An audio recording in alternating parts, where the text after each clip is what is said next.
One of the biggest mistakes I see entrepreneurs make is that they think because 33% is a rule, I have to follow it.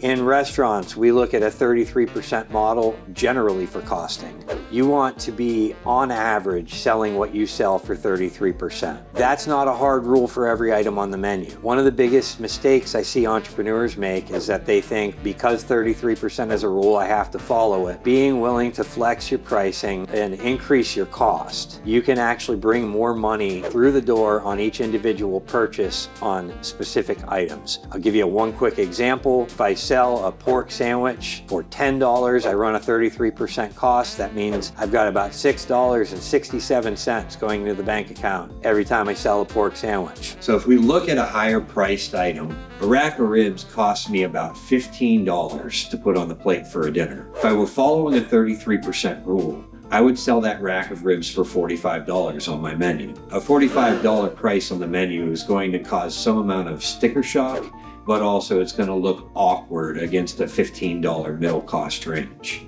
However, because I am selling a more expensive product, I can take that rack of ribs and sell it for $30. Despite the fact that my cost on that rack of ribs is now 50%, I'm also netting a $15 margin every time I make that sale. By netting a $15 margin every time I make that sale, I'm doubling the dollar margin on a pork sandwich every time I do it. By being willing to flex your pricing, you'll open the opportunity to sell more products that give you a higher dollar margin and also be able to make your menu more accessible to more people. Stick around for another segment.